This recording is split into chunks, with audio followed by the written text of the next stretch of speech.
E o nosso assunto nesta passagem são as obrigações do Evangelho. O apóstolo Paulo, ele quer ir para Roma. Já é ali por volta de 56 depois de Cristo. A igreja em Roma não foi fundada pelo apóstolo. Ela foi fundada provavelmente por aqueles que, após o dia do Pentecostes, aqueles judeus que eram visitantes em Jerusalém desde Roma, no dia de Pentecostes, aqueles que ouviram o sermão de Pedro e naquela época foram salvos, e aí eles voltaram para Roma. Nós pensamos que foi aí que a igreja de Roma foi fundada. Mas o apóstolo Paulo, ele deseja ir até lá.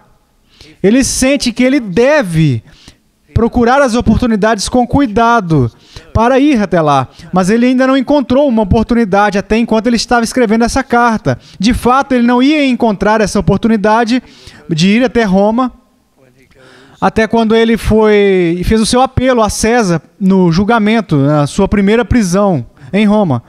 A prisão da qual ele foi libertado, e aí ele continuou a pregar, e houve uma segunda prisão, que no final da qual ele foi executado. Bem, agora ele expressa a sua mente no versículo 14, pois sou devedor, tanto a gregos como a bárbaros, tanto a sábios como a ignorantes. Para pregar o Evangelho, ele sente uma grande obrigação de ir e pregar em Roma. Ouça a palavra aqui, devedor, uma tradução absolutamente perfeita. Ele é aquele que deve. Por quê? Bem, pessoalmente, ele sempre sente que ele foi perdoado de muitos pecados, um grande pecador, que se sente o principal dos pecadores. Então, ele se descreve como aquele que perseguiu a igreja de Deus. E Deus, em incrível misericórdia, perdoou ele e o fez seu. E agora ele sente como um devedor. Ele deve pregar aos outros e levar a salvação através da obra de Deus. Então, essa é uma das razões. É claro que ele recebeu uma comissão, pregar a todos os gentios. E ele se sente em dívida para cumprir essa comissão. Em seguida, ele recebeu um excelente privilégio, a revelação, a palavra de Deus. E ele foi elevado, por assim dizer. Ele nos diz que até o céu. E ele ouviu verdades inexprimíveis e irrepetíveis a partir de Deus. E ele recebeu a verdade revelada dos direitos de fazer parte da Sagrada Escritura até o fim das eras. E quando ele sente esses privilégios, ele não pode se divertir, por exemplo, com lazer, prazeres ou qualquer outra coisa, qualquer coisa que seja uma autoindulgência para si mesmo. Ele tem essa grande obrigação e uma dívida, pregar o Evangelho aos gentios. E ele raciocina, e muito corretamente, Roma é o lugar-chave.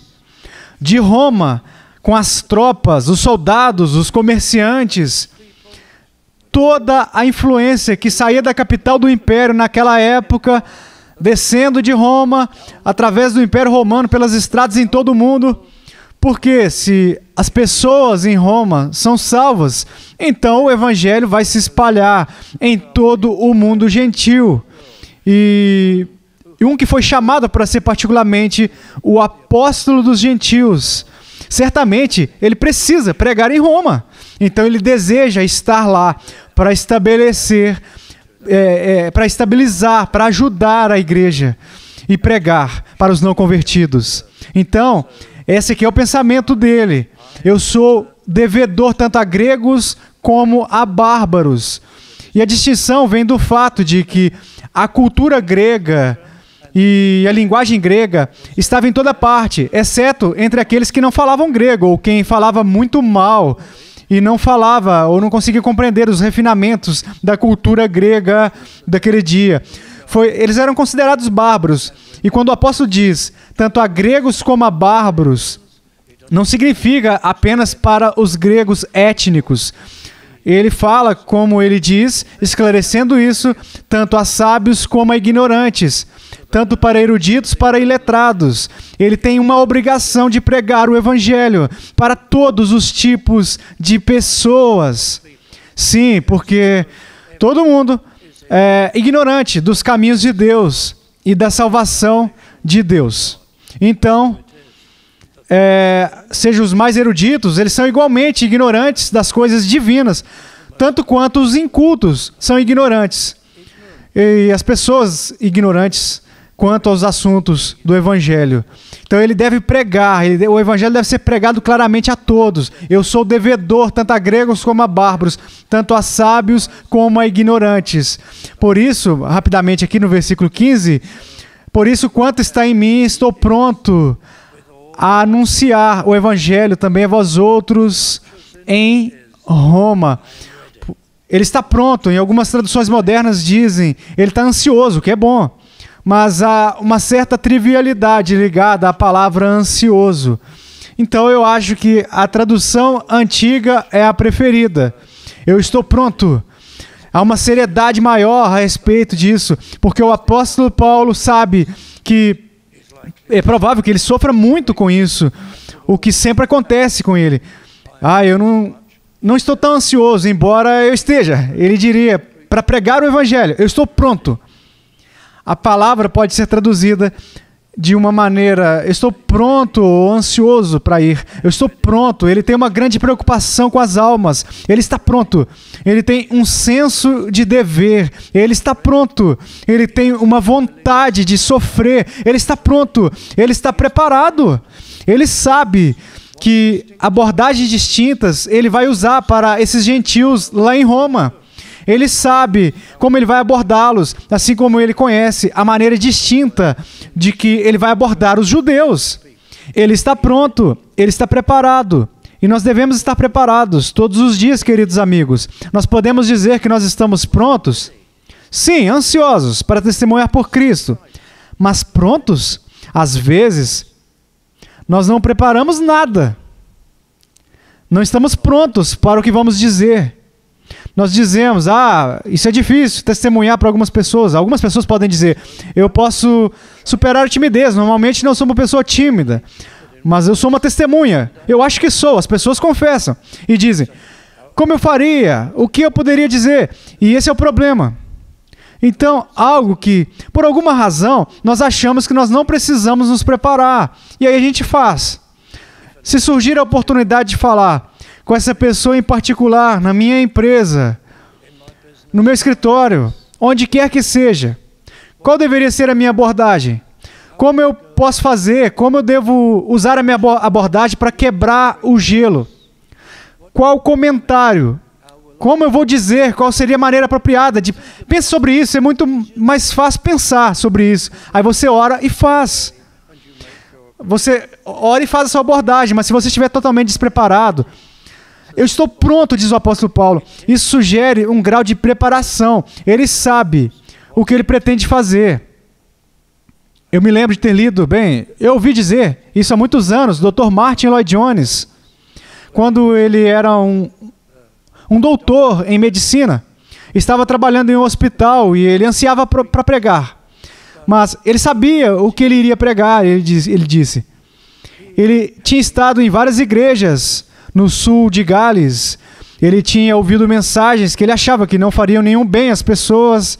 E enquanto ele ouvia pregadores, homens fervorosos, mas eles estavam apenas pregando sobre as coisas erradas. Ele formou ideias muito claras sobre qual objetivo ele teria. E que o demitiu e levou para frente. Ele sabia exatamente o que precisava ser dito. E por isso nós precisamos estar prontos para testemunhar, assim como você se prepara para uma aula do domingo, da escola dominical, uma mensagem. Se você é um pregador, você precisa pensar um pouco para testemunhar. Eu estou pronto. Essas são ótimas palavras. Quase poderíamos dedicar um sermão somente a essa palavra aqui. Eu estou pronto para pregar o Evangelho a vocês em Roma, vós outros em Roma, para pregar o Evangelho. Sim, mas Paulo, você está escrevendo para a igreja de Roma. Eles são crentes. Sim, mas o maior esforço de qualquer igreja é proclamar o Evangelho. E o apóstolo deseja fortalecer a igreja em Roma, mas ele também quer pregar o evangelho para a comunidade e falar nos mercados, nos centros das cidades, tudo o que vai custar a ele e ao povo de Deus. Eu estou pronto para anunciar o evangelho. O evangelho. O que a palavra significa? Para todos aqui nesse prédio, eu tenho certeza, todos vocês sabem que a tradução do grego é boas novas, boas notícias. Mas o que significa pregar o evangelho? As pessoas usam a palavra, e muitas vezes de uma maneira inadequada, num sentido inadequado. Eles não definem corretamente o que o apóstolo quer dizer quando ele diz o evangelho de Cristo. O que significa essa palavra? A igreja de Roma pensa que o evangelho simplesmente significa a influência de Deus, a graça de Deus, neste sentido do termo. Então, se você for abençoado pelo sacerdote, ou se você tem a absolvição de pecado através de um padre, ou algo assim, ou se você vai à missa, eles dizem, é o evangelho. Isso não é o evangelho. Não é o evangelho de maneira alguma. Por muitos anos, e voltou hoje em dia, havia pessoas neste país que pensavam que o evangelho era uma obra social realizada por cristãos. E isso não eram igrejas bíblicas, mas havia uma grande tendência nessa terra, anos atrás, de pensar que tudo o que trabalhava para o bem da igreja, que a igreja fazia para a sociedade, era o evangelho. Isso não é o evangelho. Pode ser bom em fazer isso, e correto fazer isso, e imensamente útil para as pessoas fazerem isso, mas não é o evangelho. O evangelho, como o apóstolo Paulo usa o termo, é um termo muito especial. São as boas novas de salvação. Sempre que ele se refere ao evangelho, ele está se referindo às doutrinas do evangelho que salvam almas. Eu me lembro de um pastor que eu mencionei este exemplo anteriormente, não há muito tempo, mas eu me lembro de um pastor que foi empossado em uma grande igreja como ministro, e ele disse ao povo, na sua mensagem de indução, eu vou pregar o evangelho. Agora, quando eu digo o evangelho, ele diz, eu quero dizer toda a palavra de Deus. O evangelho é toda a palavra de Deus. Sempre que eu estou pregando, de qualquer parte da palavra de Deus, eu estou pregando o evangelho. O meu coração se apertou ali, completamente errado. Esse não é o evangelho. Quando você está pregando especificamente a parte da mensagem da Bíblia que tem a ver com a salvação, o fato que você é um pecador, o fato de que Deus é santo e você está debaixo dos seus julgamentos, o fato de que você será condenado para sempre, o fato de que Cristo veio para ser o Salvador, Ele sofreu e morreu para tirar o castigo do pecado para todos os que creem nele, e você deve se arrepender e confiar nele, e passar por uma experiência de conversão, e conhecê-lo, e caminhar com ele. Isso é o evangelho. Ensinando simplesmente as doutrinas da fé. Eu poderia passar a manhã ensinando a doutrina da eleição, ou a doutrina da perseverança dos santos. Maravilhoso para nós, e um encorajamento muito grande dessas verdades, mas não é o evangelho. O evangelho são essas doutrinas que servem à salvação de almas. Isso pode ser provado, porque todas as vezes, sem nenhuma exceção, vocês já leram o termo evangelho no Novo Testamento, está ali sempre no contexto de ganhar almas. Nunca é pronunciado ou usado em qualquer outro contexto. Isso é um desafio. Se há alguém aqui que está esfregando o queixo e pensando, é verdade? Então tente passar por todas as referências que você pode possivelmente encontrar. E no final, você será compelido a dizer, bem, tem que concordar com ele. Todas as vezes que você encontra a palavra evangelho, o contexto é salvação. Então, quando o apóstolo Paulo diz, eu estou pronto, o versículo 15, a anunciar o evangelho, ele não está dizendo, eu estou pronto para pregar para você a palavra de Deus, mas ela é, claro, o evangelho é claro a palavra, mas ele não está dizendo, eu estou pronto para pregar a vocês as doutrinas da fé. Ele está dizendo, eu estou pronto para anunciar a mensagem de salvação especificamente, e ele pregaria todo o resto também. É a isso que o Evangelho se refere. E eu gostaria que pudéssemos fazer as pessoas entenderem isso. Quem se envolve, engaja no trabalho cristão é tão importante. Esse é o Evangelho. Eu anseio, e não sou só eu que costumava ter essa prática comum, mas há muito incentivo entre pastores e pessoas, sempre, todos os domingos, para ter um culto onde o Evangelho, a mensagem de salvação, é pregada de uma maneira persuasiva. É o que sempre costumava ser feito em igrejas bíblicas há anos atrás. Sempre o grande chamado de Deus para a salvação. E às vezes os pastores vão dizer, mas eu só tenho uma pequena congregação e eu posso responder por todos naquela congregação e todos eles são salvos. E eu poderia... Realmente? Você pode responder por todos? Eu vim para essa igreja há 44 anos atrás.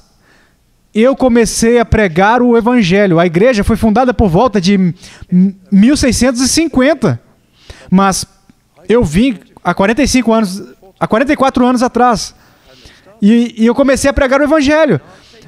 E no nosso caso, todos os domingos à noite. Não precisa ser domingo à noite. Alguns pregadores fazem isso todos os domingos de manhã. Mas, mesmo assim, fazemos à noite. Essa é a nossa prática. E eu não tinha pregado o Evangelho há muito tempo. E naquela época, éramos muito pequenos.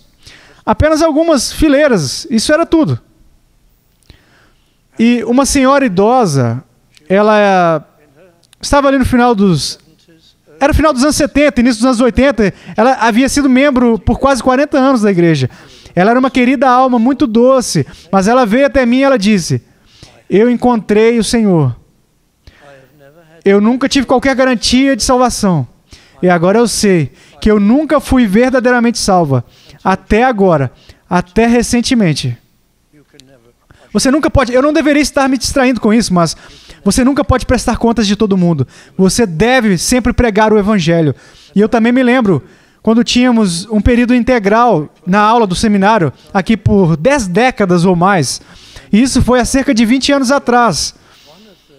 Um dos melhores alunos, suponho que ele tenha sido um pastor, lá na Coreia do Sul, há alguns anos. E ele veio no nosso curso.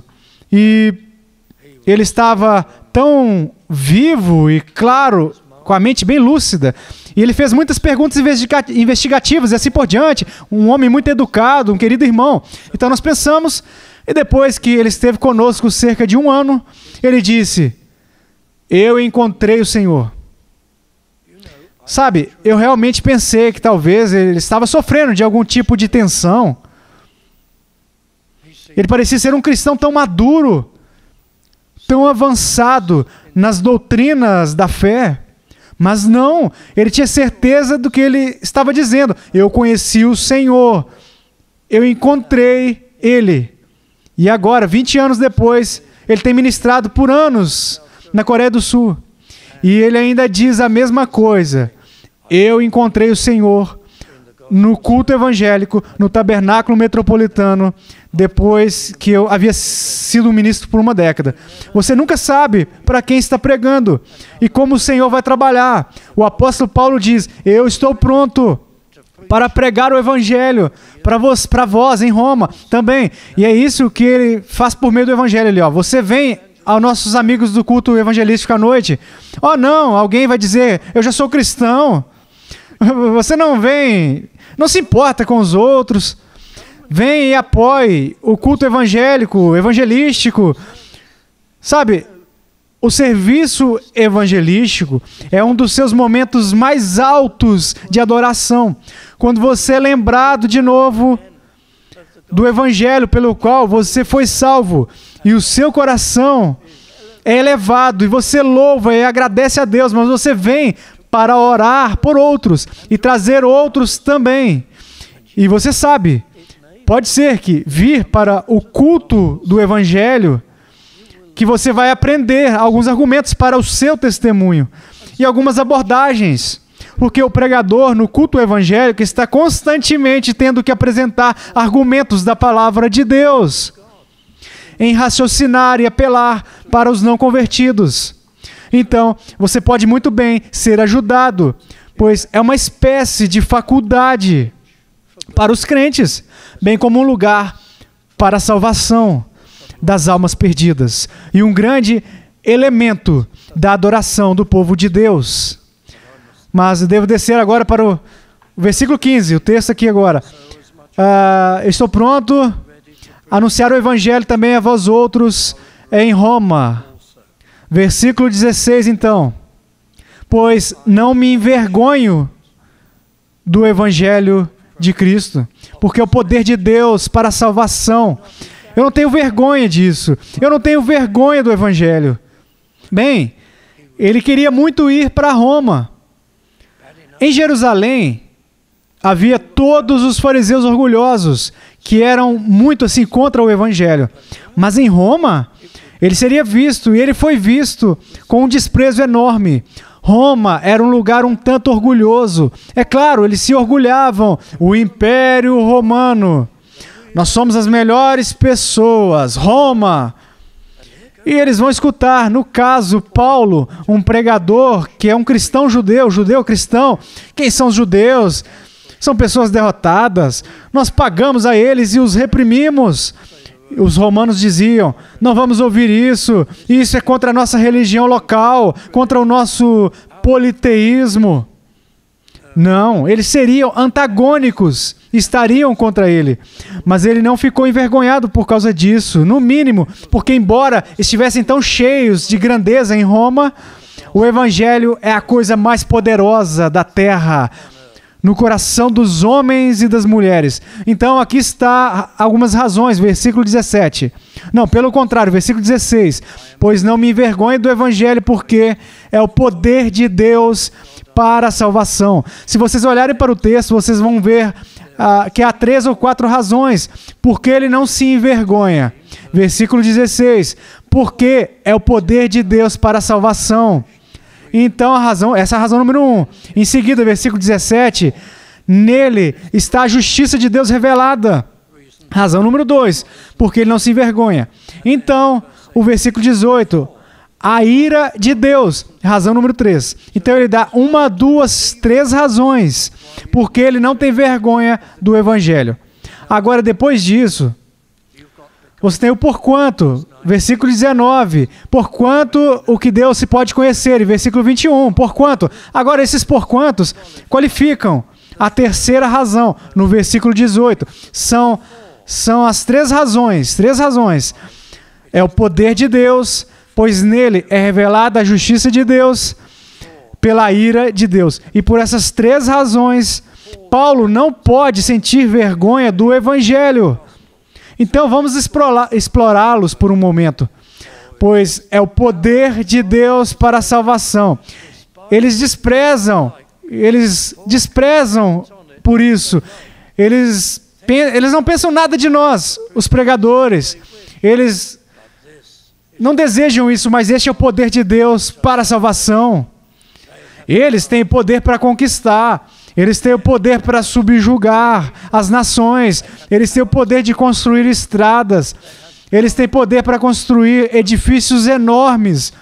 Mas este aqui é o poder de Deus para a salvação eterna, que é muito maior do que eles têm poder para subjugar as pessoas e transformá-las em escravos e torná-las obedientes e amarguradas e relutantes. Mas este é o evangelho que tem o poder de mudar as pessoas internamente e torná-las voluntárias e dispostas e felizes como seguidoras de Cristo, e para mudar o caráter delas e as suas vidas e trazê-las para a glória eterna com um poder muito maior do que o poder de construir estradas e edifícios e subjugar nações pela força militar.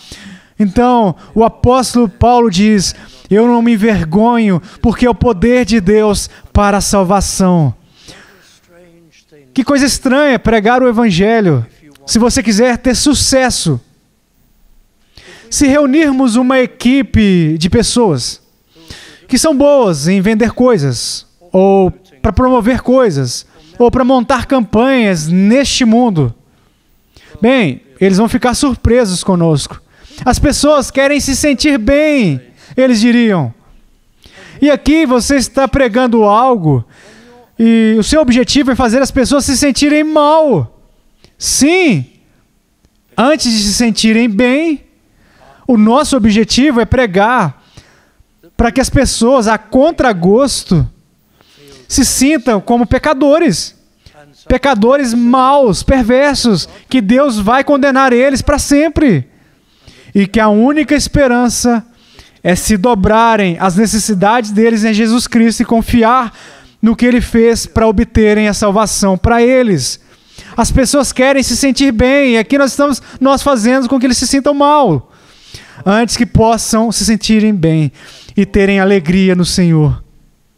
Aqui neste mundo, as pessoas querem se sentir que elas podem realizar algo. Você diz que eles podem ir para o céu se fizerem isso, se fizerem aquilo, e se eles fazem outra coisa, ficam muito mais felizes. As pessoas sentem que têm orgulho, eles querem realizar alguma coisa. E aqui estamos nós dizendo a eles que eles não podem realizar nada diante de Deus. Apenas se arrependerem dos pecados e confiarem em Cristo, que realizará a salvação em nosso nome. As pessoas querem coisas materiais e nós promovemos coisas espirituais. As pessoas querem coisas terrenas e nós estamos promovendo coisas celestiais.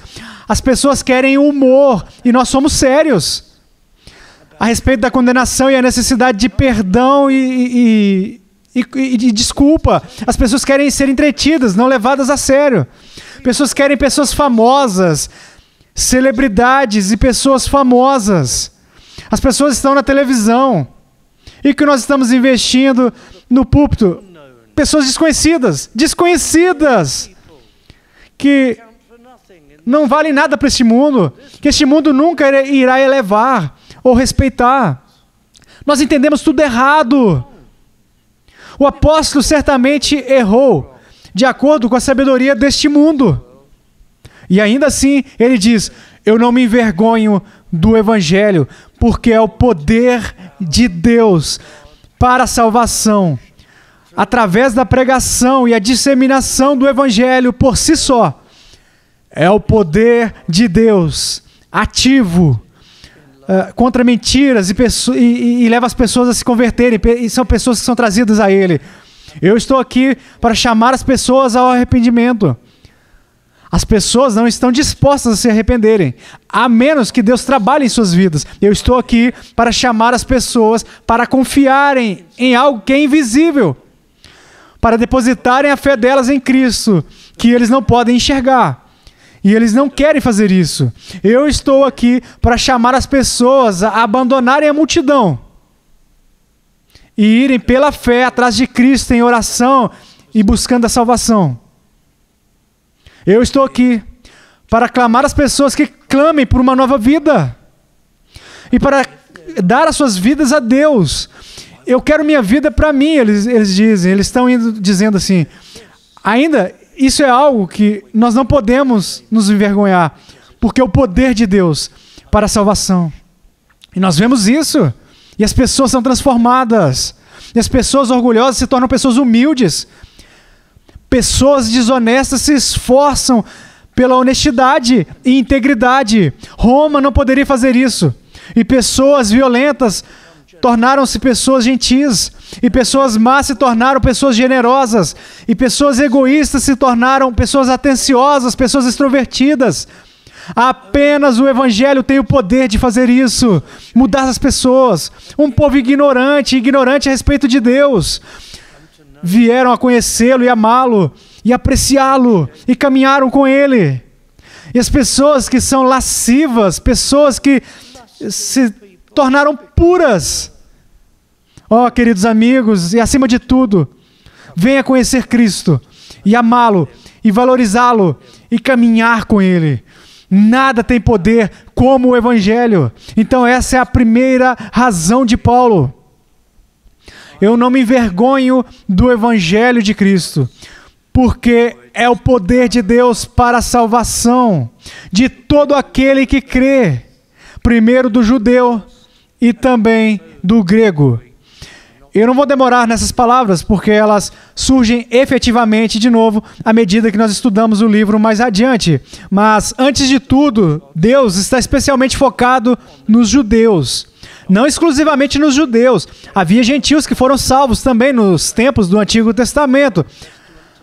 Mas, antes de tudo, ele se concentrou especialmente nos judeus. E depois de Cristo, ele se concentra nos gentios. E judeus também. Mas o foco está nos gentios. Primeiro nos judeus.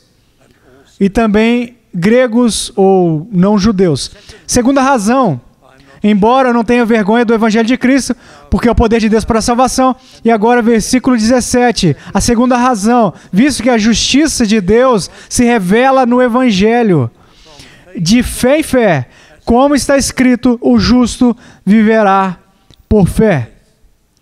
Não vamos chegar à terceira razão. Versículo 18. Vamos nos concentrar apenas no versículo 17, no tempo que nós temos disponível. Para ele, o Evangelho é a justiça de Deus revelada de fé em fé. Se todos pudessem compreender essas palavras gloriosas. A justiça de Deus é revelada no Evangelho.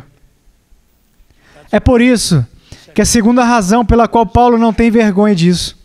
O que é esse Evangelho? As doutrinas da salvação.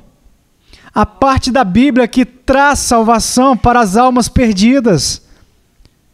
O que é isso? É uma revelação da justiça de Deus. Não é revelada em nenhum outro lugar. Eu vou explicar o que significa a justiça de Deus. Ela é vital. E é vital que todos entendam o que esse termo significa. Que a justiça de Deus é revelada. Bem, isso significa o que parece óbvio. Que Deus é santo e a santidade de Deus é revelada? Não. Não é isso que a frase quer dizer. Claro que Deus é santo e justo. O que não é especialmente ou particularmente revelado no Evangelho. É revelado desde o início do livro de Gênesis. A santidade de Deus é ensinada em toda a Bíblia. É ensinada desde o início dos tempos. Mas o que é particularmente revelado no Evangelho, no Novo Testamento, também é revelado no Antigo, mas particularmente enfatizado no Novo Testamento, é o significado da justiça de Deus. E se isso não significar simplesmente que Deus é santo, o que é a justiça de Deus?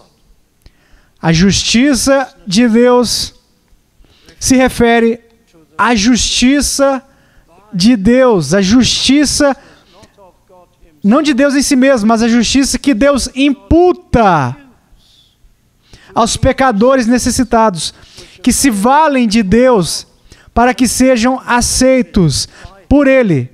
A justiça com a qual Deus reveste o pecador, de modo que quando Deus olha para a pessoa que é convertida, quem é salvo, Ele é capaz de lidar com ele como se ele fosse justo, porque ele está revestido com a justiça de Cristo, que foi imputado a ele, concedido a ele. Os nossos pecados são perdoados. A justiça é imputada a nós. Apenas gradualmente é comunicado a nós. À medida que nós vivemos a vida cristã e aumentando, crescendo na piedade e santidade, mas é inteiramente imputado a nós. Deixa eu ilustrar. Alguém vai e te dá uma casa. Você é uma criança, digamos, ou você é um adolescente. E eles te dizem, você só pode tomar posse dessa casa quando você tiver 21 anos de idade. E nesse meio tempo, aqui está uma cópia das escrituras de fideicomisso, não os fiduciários das escrituras de propriedade. E você pode olhar para isso de vez em quando, conforme você vai crescendo, e dizer, essa é a minha casa. Essa é a base legal da minha casa. A justiça de Deus é a justiça perfeita de Cristo, que é imputada a vós. O que é transmitido no caminho da vida, mas é imputado a vós, para que quando Deus olhar para vocês, Ele possa enxergar em vocês e lidar com vocês como aquele que é feito justo, pelo que Cristo fez. Agora, isso é o que significa a justiça de Deus na carta de Paulo aos Romanos. Veja novamente no versículo 17, visto que a justiça de Deus se revela no Evangelho, de fé em fé. Agora, eu gostaria de explorar esse termo um pouco. Eu peço paciência comigo, nós temos alguns momentos, e nós vamos para o Antigo Testamento, ao livro do profeta Isaías. E vamos ver como ele usa isso, no mesmo termo. Eu estou voltando para Isaías capítulo 46, para começar no último versículo do capítulo, versículo 13. Isaías 46, versículo 13. É uma profecia pelos lábios de Isaías. É Deus dizendo: faço chegar a minha justiça e não está longe. A minha salvação não tardará, mas estabelecerei em Sião o livramento e em Israel a minha glória. Agora, vocês enxergam neste versículo, a salvação está em conjunto com a justiça. É uma profecia a respeito de como Deus irá revelar a sua justiça. Faço chegar a minha justiça e não está longe. Está vindo e a minha salvação não tardará. Cristo virá e a sua justiça é a justiça de Deus que vai ser imputada e creditada e dada a nós, para que nós possamos ser filhos de Deus e sermos aceitos por Ele. Lutero chamou isso de justiça proveitosa. Deus é santo e justo, mas esta é a justiça que Ele nos concede. Agora, eu gostaria que vocês prosseguissem para Isaías 51, onde é ainda mais óbvio, nos versículos 5 e 6. Isaías profetizando: perto está a minha justiça, aparece a minha salvação. Vocês estão vendo? Minha justiça está associada à salvação. É a justiça que Deus nos dá. Roupas limpas do pecado, quando somos salvos. E os meus braços dominarão os povos. Então, versículo 6. Levantai os olhos para os céus e olhai para a terra embaixo, porque os céus desaparecerão como a fumaça, e a terra envelhecerá como um vestido, e os seus moradores morrerão como mosquitos, mas a minha salvação durará para sempre. A minha salvação durará para sempre, e a minha justiça não será anulada. Veja que está associada à salvação. Se você recebeu a salvação, você recebeu a justiça de Deus também. A justiça de Deus em Isaías e em Romanos se refere à justiça que Deus concede às pessoas que são salvas e imputa a elas como roupas. Então nós poderíamos seguir em frente e olhar para Isaías 51, versículo 8, apenas no versículo, o final do versículo 8. A minha justiça durará para sempre e a minha salvação para todas as gerações. Agora, volte a Romanos. Você vai apreciar este exercício daqui a pouco, porque isso também é importante para nós. Romanos capítulo 3 e versículo 21. Como Paulo usa esse termo da justiça de Deus. Mas agora, sem lei, se manifestou a justiça de Deus, testemunhada pela lei e pelos profetas. Justiça de Deus mediante a fé em Jesus Cristo para todos e sobre todos os que creem, porque não há distinção, pois todos pecaram e carecem da glória de Deus. Então a justiça de Deus é algo que Deus te dá, você recebe, é imputado a você pela fé em Jesus Cristo. E o apóstolo diz a mesma coisa em Romanos 3, versículo 25. A quem Deus propôs, falando em Cristo, a quem Deus propôs o seu sangue como propiciação mediante a fé, para manifestar a sua justiça, por ter Deus, na sua tolerância, deixado impunes os pecados anteriormente cometidos, tendo em vista a manifestação da sua justiça no tempo presente. Então a justiça de Deus é a justiça de Cristo, que é imputada a vós, quando vocês creem nele. E por último, referindo-se a esses textos, Romanos 10, palavras famosas no versículos 13 e 4. Falando dos judeus, nós lemos segundo as Escrituras. Porquanto, desconhecendo a justiça de Deus, a justiça que vocês precisam para receber, que vem dele. Porquanto, desconhecendo a justiça de Deus e procurando estabelecer a sua própria, não se sujeitaram a que vem de Deus. Vocês estão vendo, queridos amigos? Vocês vieram como pecadores ao pé da cruz de Cristo. E disseram: ó Senhor, eu preciso que os meus pecados sejam perdoados. E eu preciso que a justiça de Cristo seja acreditada e imputada a mim, para que eu possa ser aceito. E para que eu possa ser um filho de Deus e ir para o céu. Porquanto, desconhecendo a justiça de Deus, a justiça que você precisa receber, um dom gratuito de Deus, procurando estabelecer a sua própria justiça, que não é boa, não se sujeitar a que vem de Deus, por Cristo, porque o fim da lei é Cristo, para a justiça de todo aquele que crê.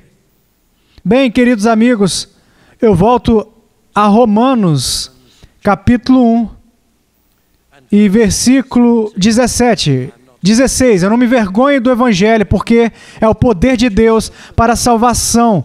Ele é revelado de fé em fé. Ele vem a vocês pela fé.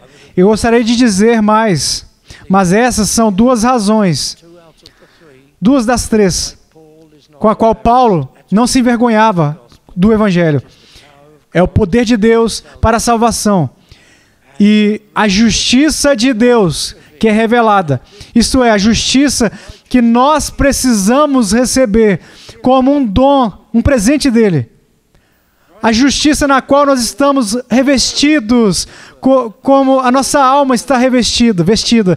E quando nos levantamos diante de Deus, podemos ser aceitos por Ele, e orar a Ele, e amar Ele, e caminhar com Ele. Porque nós temos esta justiça concedida a nós, e nós permanecemos na justiça de Jesus Cristo. Então Paulo começa o ensino, que vai ampliar, ilustrar e se repetir à medida que esta epístola prossegue.